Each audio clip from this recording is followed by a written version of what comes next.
ক্রিকেটে এখনো অন্তত খুব একটা জায়গা করে নিতে পারেনি আইসল্যান্ড। ইমিগ্রেন্টদের সাথে অ্যামেচার মিলিয়ে কোনো মতে কতটাই বা আর টানা যায়। তবে তাদের সোশ্যাল মিডিয়া হ্যান্ডেল নানা সময়ে মুখরোচক সব পোস্ট করে আলোচনার জন্ম দেয়। এবার তারা করেছে আইপিএল এর ফ্রড অ্যান্ড স্ক্যামার 11।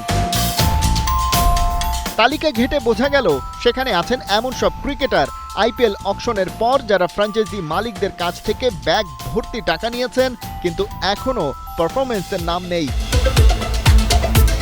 আর এই একাদশের সর্দার মানে ক্যাপ্টেন করা হয়েছে খোদ ঋষভ পান্টকে। হবেই বা না কেন, কারণ এবারের আইপিএলে তো সবচেয়ে বড় ফ্লপের নাম পান্টি।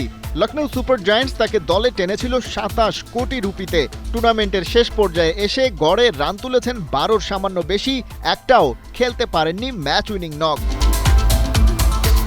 এই একাদশে থাকা ফরেন রিক্রুটদের মধ্যে আছেন অস্ট্রেলিয়ার গ্লেন ম্যাক্সওয়েল আর ইংল্যান্ডের লিয়াম লিভিংস্টোন। দুজনেই টাকার অঙ্কে রয়েছেন হায়ার রেঞ্জে, কিন্তু পারফরমেন্সে নাই। এছাড়াও এই তালিকায় আরও রয়েছেন রবিচন্দ্র অশ্বিন, মোহাম্মদ শামি, ভেঙ্কটেশ আয়ারের মতন তারকারা, যারা এর আগে পারফর্ম করেছেন কিন্তু এখন কাটাচ্ছেন বাজে সময়।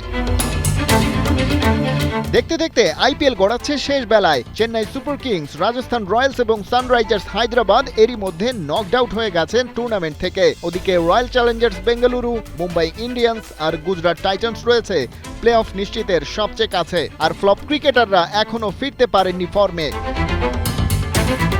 তাই তো আইসল্যান্ড ক্রিকেটের সোশ্যাল হ্যান্ডেল পোস্ট করেছে, রেইসভিগের বৃষ্টি ভেজা দিনে আমরা আপনাদের জানাচ্ছি আইপিএল ২০২৫-এর ফ্রড অ্যান্ড স্ক্যামার টিম। কৌতুকের ছলে করা এই পোস্ট ভারতীয়দের হয়তো গায়ে লেগেছে। এটা নিয়ে তাই আলাদা নিউজ কভারেজ দিয়েছে এনডিটিভি, হিন্দুস্তান টাইমসের মতো ভারতীয় গণমাধ্যম। খালিদ জামিল, একাত্তর।